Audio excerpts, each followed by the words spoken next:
Hello again. Welcome to episode 22 of the Yay for Business podcast. It's me, Courtney Shaw. And in this episode, I'm going to be talking about your launch mindset, the mindset stuff that comes up when you launch your online course.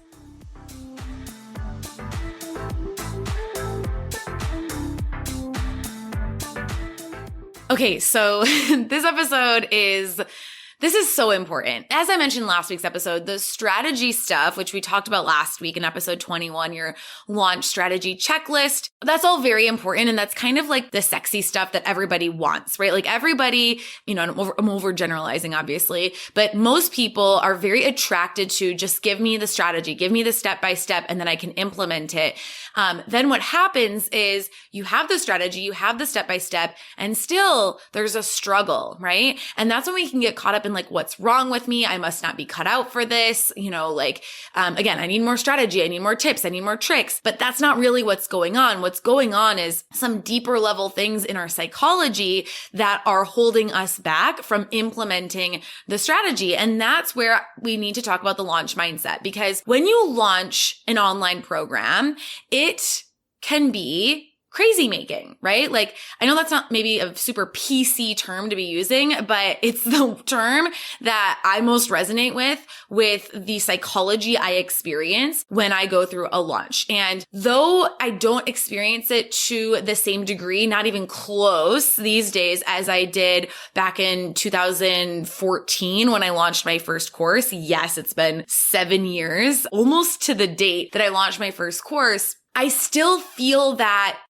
nervousness. I still feel the discomfort. I still feel the vulnerability. That's really what it is vulnerability. When you put yourself out there, and you put it all on the line and you do all this work praying and hoping that you're going to get results, right? And so it does feel risky. It does feel scary. And that's why this psychology comes up. That's why, no matter how prepared you are for your launch, sometimes being really prepared for your launch can actually create new launch mindset stuff, which a lot of our clients experience because they are so prepared. And then they feel like, oh my God, I should be doing more. Like I should be busier. I should have more to do during the launch. And so no matter what you do, you're going to experience some of this psychology, and it will be a specific flavor for you. It'll be your own version of this based on your own psychology and your own history and your own experiences. But there are going to be some very clear similarities and general kind of storylines that we all experience. And so I want to share those storylines with you today. I'm going to go over sort of like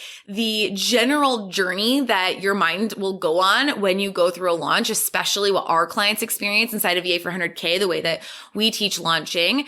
And then I want to talk about the 3 biggest fears I see popping up for our clients and why those fears are popping up and how you can address those fears. So if that's interesting to you, stick around.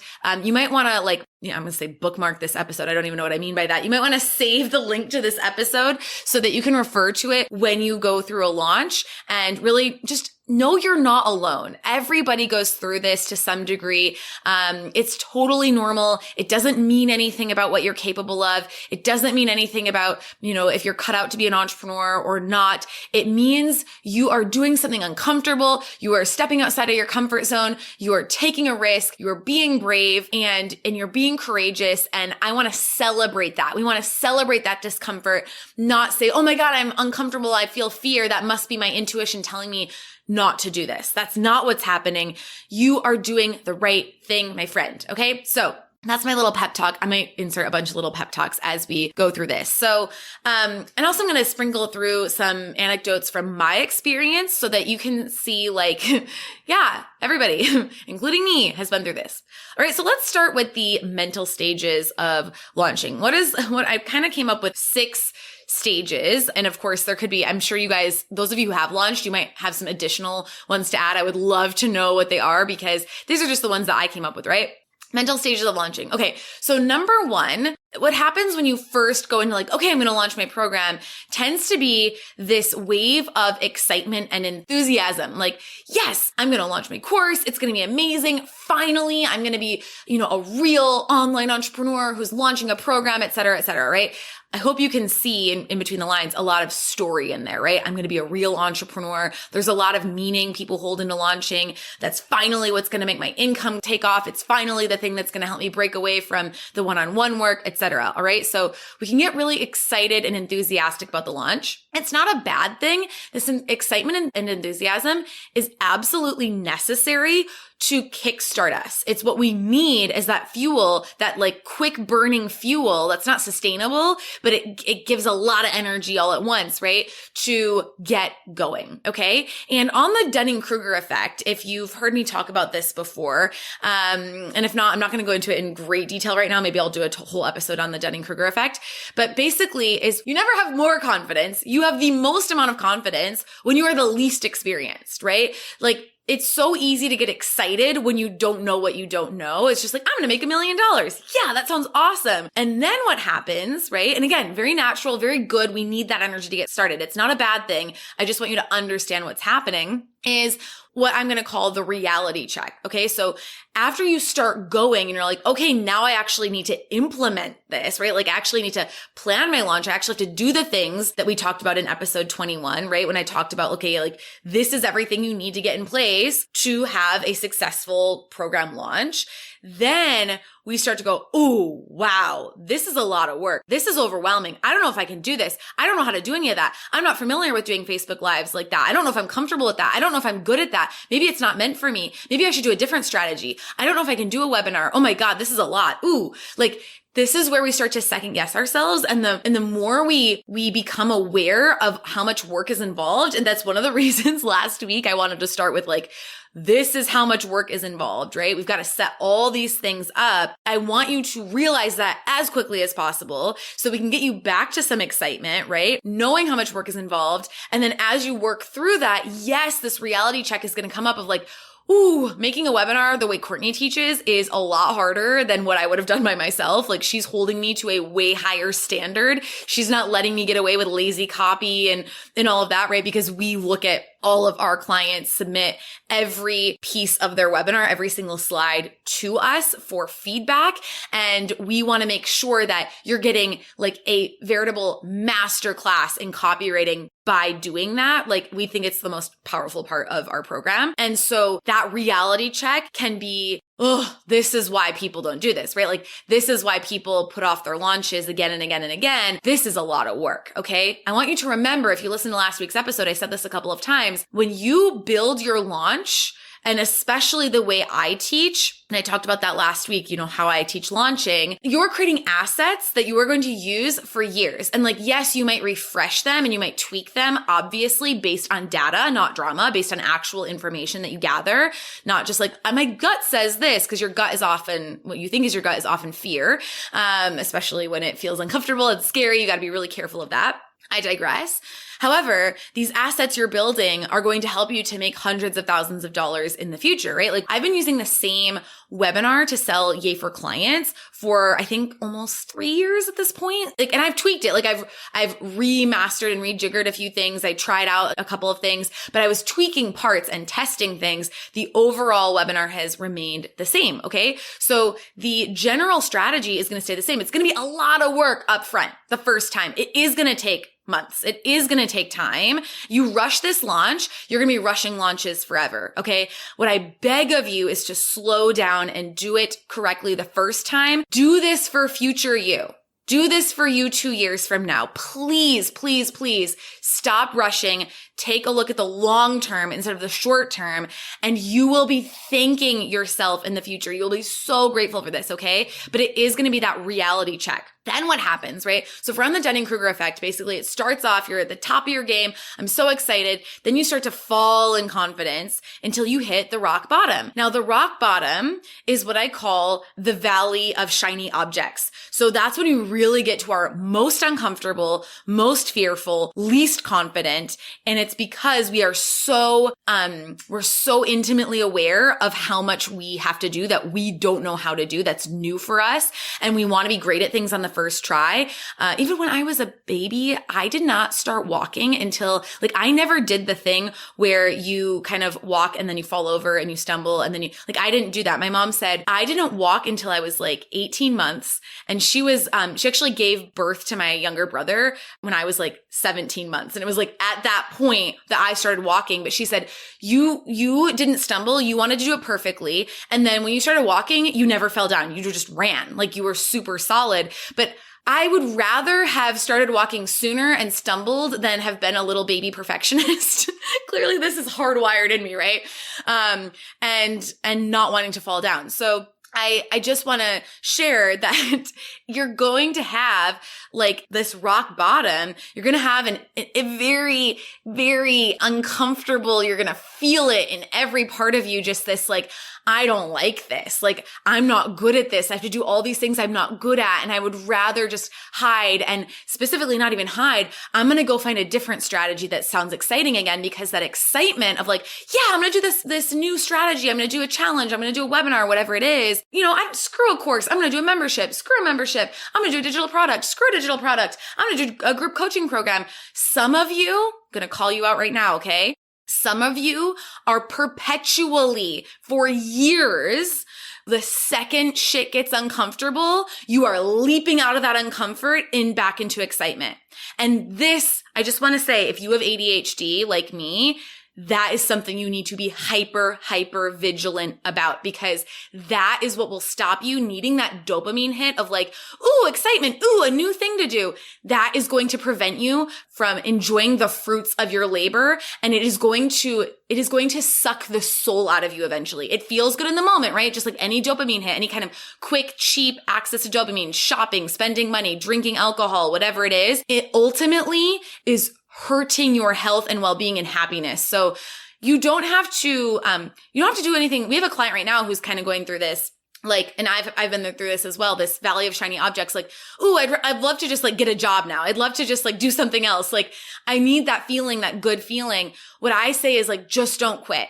All you have to do is not quit. And not quitting is just the absence of giving up. It's not doing anything in particular. I know that sounds a little bit confusing, but just don't quit today, and then just do one small thing tomorrow to put one foot in front of the other. If today you need to binge Netflix and tomorrow you need to binge Netflix and the next day, that's totally fine. Just don't let yourself give up. That's all I ask. And that literally is my secret to success, is I'm just so stubborn. I will not give up. When I say don't give up, I don't mean that I'm in some movie montage where I'm kicking ass. That's not what's happening. When I say don't give up, I don't mean do a bunch of productive things. I mean, don't throw in the towel. That's all I'm saying. Just the absence of throwing in the towel. Just please don't leap to another shiny object. You can daydream about them. You can journal about all the other things you'd love to do. Oh, I'd love to get a job. Oh, what if I did this? I remember 2 years ago, I told a friend of mine, I don't think I want to run my business anymore. I think I'm going to go get a job doing marketing for a startup, because I was in the doldrums of the valley of shiny objects. I was uncomfortable. I felt ill-suited for where I was. We'll talk about some of these fears that come up. And this is what comes up for me all the time. My story, my personal story is always, I can't handle it. That's the one that comes up for me. Every new level, same devil, as Denise Duffield Thomas says, new level, same devil, comes up again. Oh, now I really can't handle it. Last time I thought I couldn't, but then I figured it out. This time I know I can't handle it. And it's amazing, because after almost 10 years of being in business, you'd think that I would be oh no, I know I can handle it, because I've been able to handle every other thing that's happened. And I had a coach that told me to make a list of all those past things you thought you couldn't handle and you did. And then, make an in case of emergency, when you're feeling that I can't handle this feeling, look back at that list. So whatever your version of, quote unquote, I can't handle it is, it might be a little bit different for you. That's my version, is have that in case of emergency list. That will help you to remind yourself, oh, I'm going to get through this. I'm going to figure this out, and I'm just not going to throw in the towel. So that's that stage 3 of launching, that incredible self-doubt, that valley of shiny objects, that rock bottom. I don't know if I can do this. What ends up happening for those of you launching courses is you just indefinitely keep pushing your course launch into the future. And I know people who have been doing this for years. They just nonstop delay their launches. They'll almost get there, and then all of a sudden something happens, and it's a total self-fulfilling prophecy. All you have to do is not do that. Like, feel uncomfortable AF and then just keep moving forward.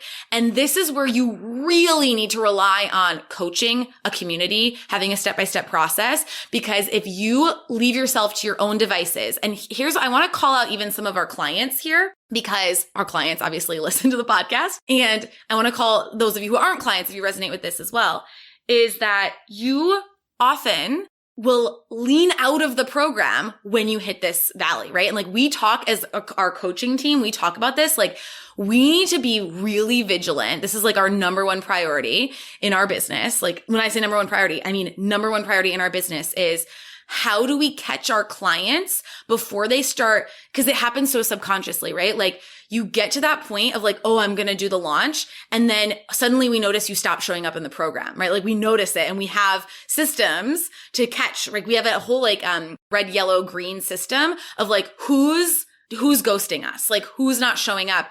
And we're getting better at, okay, we need to reach out to those people. We've got to re-engage them, because the problem is it becomes this self-fulfilling prophecy of, well, you're not showing up, so you're feeling fearful. So then you're just listening to your fears, and then you're not getting results. So then you're like, oh, I don't deserve to be in the program, or I'm not going to implement the program or whatever.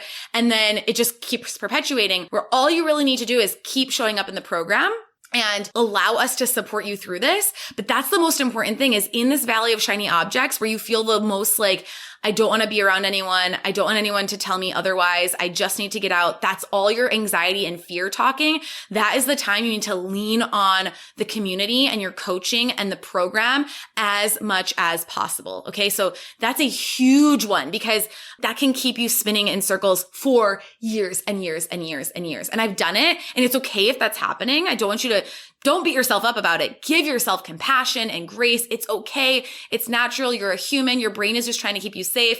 My brain does the same thing. It's all going to be okay. That if you shame yourself about it, that's just going to perpetuate the cycle. Okay. That's just more shame and fear and anxiety running the show. All you have to do is just show up. Okay. How can you show up? How can you, stop punishing yourself for being human? Stop punishing yourself for being human. That's going to be the quotable of this episode. Okay. So I'm hanging on this doubt phase, this rock bottom phase a lot, because this is the most dangerous. This is where we lose people. This is where I hate the term like self-sabotage, because it kind of feels like you're blaming yourself, but your brain trying to keep you safe does sabotage your goals, right? Like that's what happens. Your subconscious is just programmed to do that. Okay. So then let's say we get through, because you're going to get through the valley of shiny objects. We get to this determination phase. Like, okay, I've got this. I'm not going to give up. I'm like, you kind of wake up one day and you're like, all right, this is uncomfortable, but I'm going to do it anyway. Like I've got this, I've got support, I've got coaching, I've got the strategy. I'm going to do it. So you dive in and you do the work. And this is where progress happens. This is the movie montage. This is the scene in Legally Blonde after the Halloween party when Elle Woods, she goes to buy that new Apple computer. She starts getting her books from the library. She joins the study group that was mean to her, right? Like that, this is the montage. It wasn't as easy as I thought. Legally Blonde is just like a whole study in the Dunning-Kruger effect, really. I got here. I was so excited for law school. I was so excited to launch my program. It was way harder than I thought. I'm failing miserably, but you know what? I'm not going to give up. I tried to give up. I set out to Paulette, I'm going to move, right? I'm going to drop out of law school. It's too hard. And Paulette gave me a pep talk. And now I'm going to do my montage. I'm going to get on it, right? So this is your hero's journey. This is what your challenge is the determination. That's the real work, is after the the valley of shiny objects. All right. After the low moment, you have to continue going. Do not give up. But this is where we've got to start taking action. We have to start implementing. We've got to hold ourselves accountable to get those results. Now, here's what happens is then we get to the point where we're going to open our cart. All right. Now, I know the rest of this, I haven't been talking about specific moments in the launch, but the cart open, I'm calling it the cart open craziness. Again, not PC, but I'm using that term because it's what I resonate with. And I just like, it's just this, it's like something takes over, right? It's just something takes over your mind and it's that discomfort again, right? So you open your cart in the strategy we teach, you open your cart during your webinar, during the sales pitch of your webinar. And there's just flutter of emotions that comes up when you open the cart. Like that moment you switch into the sales pitch in your webinar, that's like, oh my God, the cart is open. Like it's happening. And you start to feel extremely vulnerable. You kind of want to go hide in a corner. And this is the irony, right? Like you want to hide in a corner because you're vulnerable, right? Again, totally normal subconscious programming that we all have that is there to keep you safe from getting eaten by a lion, right? But that's the moment you need to show up, right? So we need to plan in advance for this. Again, this is where having support, having a strategy, having plan in advance is so important because you cannot rely on your own brain at this time. Your own brain is being hijacked by fight or flight response. And I want to share that, one time this happened to me was when I launched the sales page kit in 2015. And if you're not familiar, it was a product I launched in 2015 for writing your own sales page. All of our Give Your 100K clients get access to it. So it's basically just like a step-by-step process for writing a great sales page. I launched it in 2015. And after I did at the webinar, I think I got like 20 something sales at the webinar. It blew my mind. I was expecting maybe 5 sales. I would have been happy.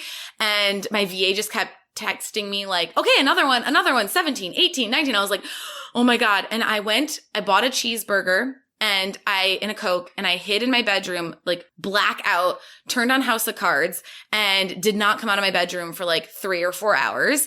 I was convinced that every single one of those people was going to ask for a refund afterwards. It was just the vulnerability of that moment of launching something new. It will bring up so much for you and you can prepare in advance by knowing that's going to happen and having all your sales content ready so that you don't have to rely on your brain at that time to create sales emails, to, have all the tech set up because you're going to be so unreliable at that time. Because you're a normal human being, right? And so that is a piece. That's the 5th kind of piece of this launch mental cycle that we go through is the cart open craziness.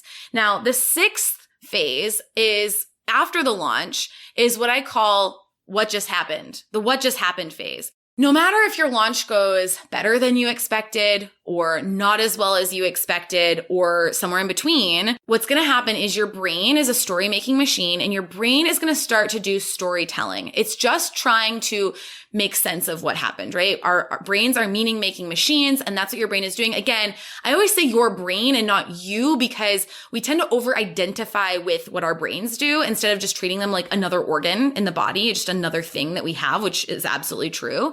Your brain is functioning properly when it does this.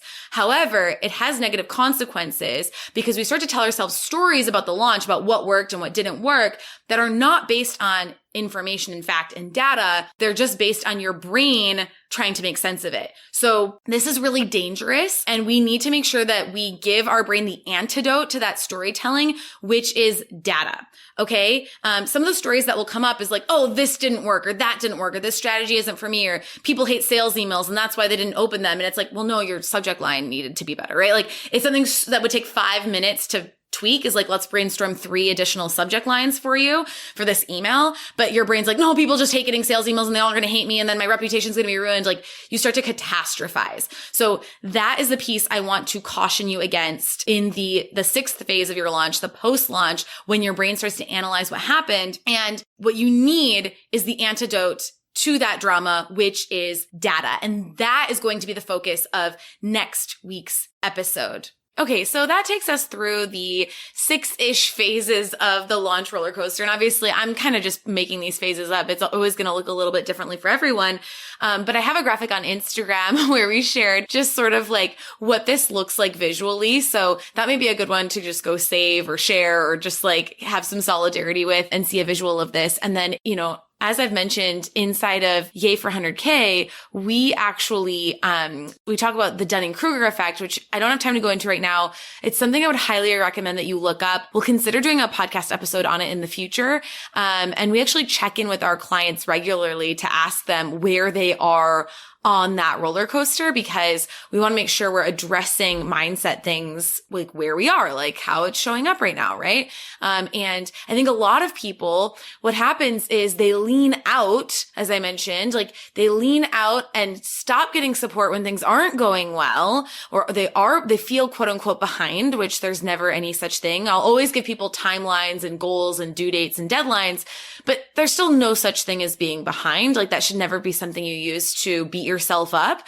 So we want to make sure that we're addressing where you are right now and acknowledging the difficulties of what it's like to operate a business and launch a course, because it can be really a struggle. And I don't think that's something that we want to ignore. So that said, let's move on and talk about, there's 3 big fears that I think pop up during launches. And these are 3, I really sat and thought through our clients who have launched their courses and what I see popping up the most for them. And obviously that resonating with my own history, my own story, my own experience.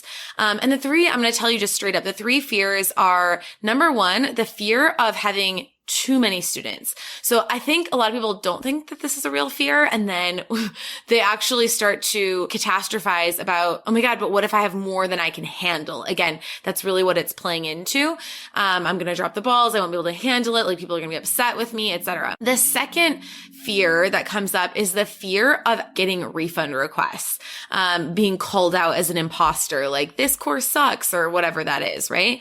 And then the third fear I see coming up, and then this is probably the most common and most relatable, is the fear of not getting sales. Like, what if nobody buys? And I'm going to encourage you to just go there. Like, okay, yeah, what if nobody buys? There's still a lot of value in going through the launch. There's still a lot of data that we need to collect, and correct, of course, in the next one. So, let's talk about each of these fears in a little bit more detail. So first of all, the fear of having too many students. Like I said, this comes from this feeling like I'm going to drop the ball. I won't be able to handle it. I'm not reliable. As someone who has ADHD, this was always a huge one for me. I always had this fear, even with clients, like I'm not going to be able to handle the workload. And as I mentioned earlier, this is just a core fear for me in general around like, I can't handle it. That's always the story that comes up for me when I get to a new level. And so when you transition from, streamlining your signature service and then turning it into a program like we do with our clients, this comes up because we're so used to as service providers being there one-on-one for our clients and serving them in that more intimate, high touch capacity. And it can be difficult. It can be a challenge to transition to serving students at scale, right? Because when you're serving students, you're not serving clients, right? And you'll have students who are going to project onto you expectations. I mean, I've had students in Yay for Clients that get frustrated that they're not getting like one-on-one personal feedback for everything. And of course, we have responses for all of that, right? Because I've been through this a long time. It really doesn't bother me anymore. It's all about setting and reinforcing boundaries and expectations from the get-go. But there's always going to be people who, bring in their own story and their own expectations. And the truth is like, look, the course is at a more accessible price point because it's me offering what I teach at scale. And if you want to work with me one-on-one, the price is going to be like 3 to 5, if not more times more expensive. And that's how you really anchor the experience. And that's what really fuels this business model as well of having your signature service and your signature program, is they can really feed into each other, even if they're not targeted towards the exact same target market. Okay. So anyway, what I'm getting at here is just that I know that it can be scary to manage students. It can feel like a lot. I'm worried that you're going to disappoint people, that you are cheating in some way because you're not giving one-on-one support to every individual person. This is just a big mindset shift that I think you need to be able to rely on coaching and a community for. You need to be able to address, straight on, head on, right? Like, because a lot of folks will self-sabotage. I don't love that terminology, but because your brain is trying to keep you safe. And this is where people will confuse fear with intuition. They'll say, well, I don't like not working with people one-on-one because I feel like I'm not serving them at the highest capacity. So I'm not going to do a service or I'm not going to do a course. And I will always challenge that. Like, have you considered that you are like not serving people because you think you have to give your one-on-one time to every single individual person? Like, let's work on the beliefs around that instead of robbing your potential students of the opportunity to have the transformation that you help them to get with your course. All right. Now that brings us to the second fear, the fear of refund requests. This one to me, I mean, all of these come from imposter syndrome, but this one is the biggest one. It really, I feel like comes from this like, okay, I did make sales. Now people are going to ask for refunds because my course is going to suck and I don't know what I'm doing. And I need to like shove everything in the kitchen sink into my course and overdo it and, you know, have people drinking out of a fire hose because I'm so nervous about not teaching them every single little thing that they need to learn. Very common. I'm going to challenge you to really pare down your course. I'm thinking of one of our clients in particular going through this right now, creating her program. And what I told her is you've just got to set a deadline. And this is what helps so much to deliver your program live the first time. You set a deadline for, okay, every module is released on Monday at noon. Okay. And then, you know, come hell or high water, you've got to get that module out on Monday at noon. It doesn't matter. It's not going to be perfect. One of my favorite mottos is let it be shitty. I think so many of us, we talk about, you know, quote unquote quality control, but what we're really saying is perfectionism. And so I will always challenge that. I know as well that you might feel really confident at this point doing your work one-on-one. And even if you don't, that's okay. Like you're going to build that confidence first, but you might feel really confident doing your work one-on-one. But then when you move into one-to-many, it can be a little bit jolting, right? It's outside of your comfort zone. So I'm really good at this work, but who am I to teach this? Like now I'm a teacher. What if I'm not a good teacher? Are people going to understand the lessons? Are they going to get the takeaways? All of that. And so what I want you to know is that I absolutely experienced this when I launched the sales page kit. Like I think I said earlier, kind of blacked out, but I think I said earlier, I literally went into hibernation, for hours afterwards because I was so convinced that people were going to ask for refunds. What I want you to know is that you're not here to create the perfect program. You're here to do your best and then release it to your students. Allow them to ask. They're going to ask questions. They're going to ask like for clarification. That is going to tell you where the program can be improved. And it's going to happen very organically. It is not up to you to create the perfect program the first time.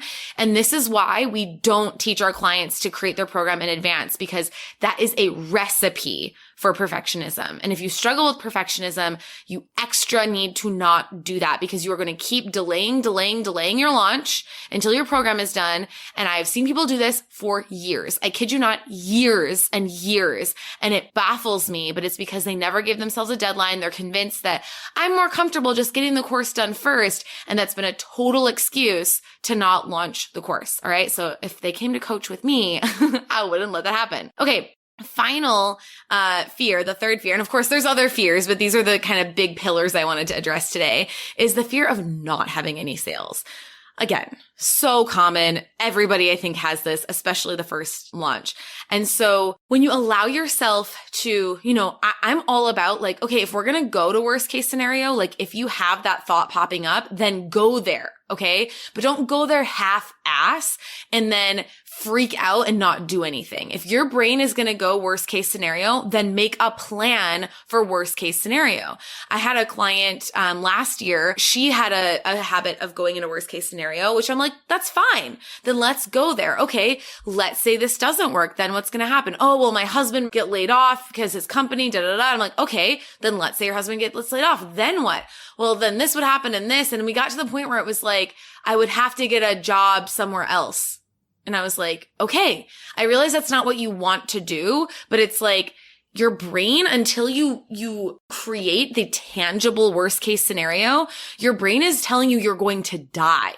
Having to get a job to support your family because you know, business didn't work the first time and you're going to have to just keep working on it. And, you know, that's a journey and that's just how it is, right? Some of us have this like real entitlement around everything in my business needs to work the first time. And like, how dare I ever have to do anything I don't want to do ever again? Not how it works. So I want you to go there, like actually put a tangible on what that worst case scenario is, because you are not going to die. That is not going to happen. And the problem with allowing your subconscious to kind of freak you out without you taking control and then going, okay, what would I do if that happened? And what would I do if this happened? Is that you end up wanting to hide and not show up, and because you're scared and you feel vulnerable, which makes you want to close up. And then it becomes a self-fulfilling prophecy because you don't show up for your launch. And so you don't get the sales. Now, I'm not saying that sales are guaranteed if you show up. They're not.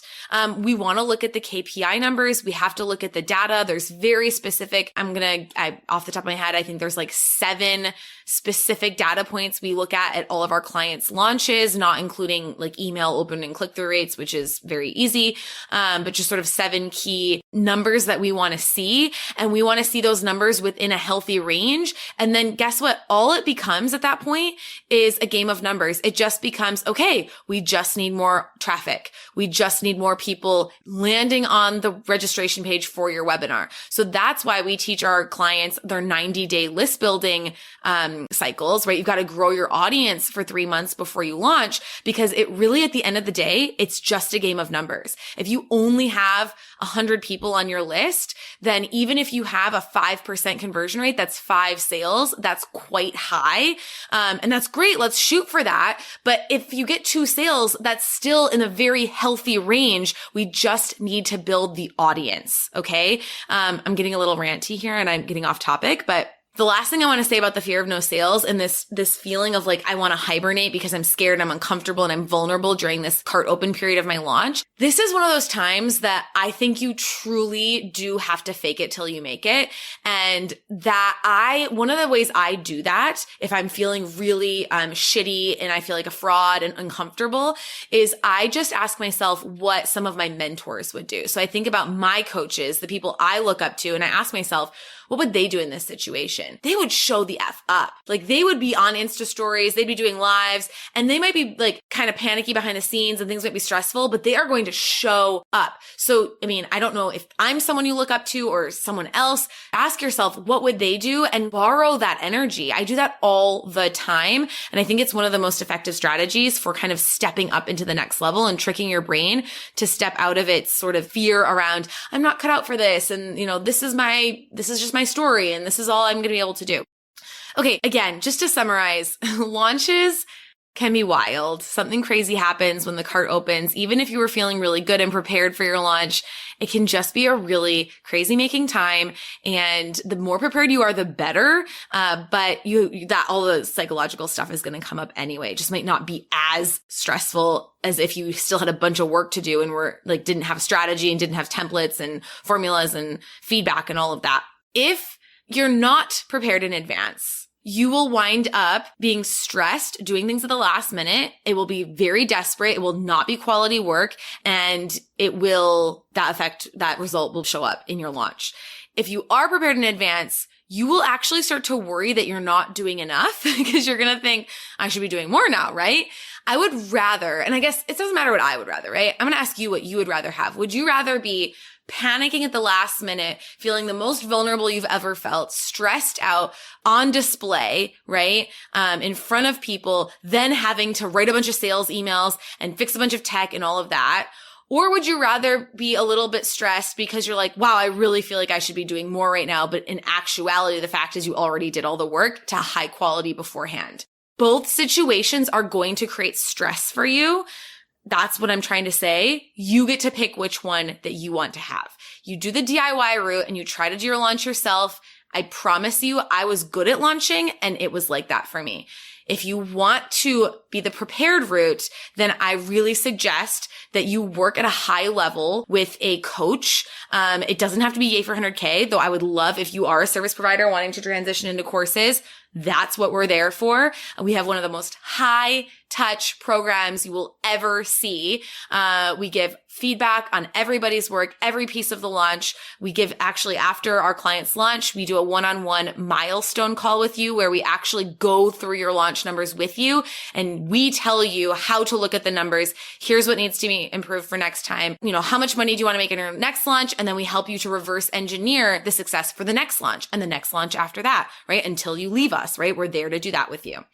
So my final point here is you want to make sure that you're setting reasonable expectations, and I would even venture to say conservative launch goals, so that you don't work yourself up creating a story around, I want 10 sales, but the numbers aren't lining up for you to do that. We need to know, okay, if you want 10 sales, here's how big your audience needs to be. You want 10 sales, this is the level that your webinar needs to be. If you want 10 sales, the messaging needs to be on point. You have to have all these elements for the launch. So next week, that's what we're going to dive into. We're going to dive into the numbers you need to hit your launch revenue goal, whatever that is. I think we'll play with like a 10K launch goal because I love to get people cracking through that 5-figure launch milestone. This data we're going to talk about, this is the antidote to the drama. Okay. The drama does not want the data. So if you're like, oh, numbers, I don't want to look at that.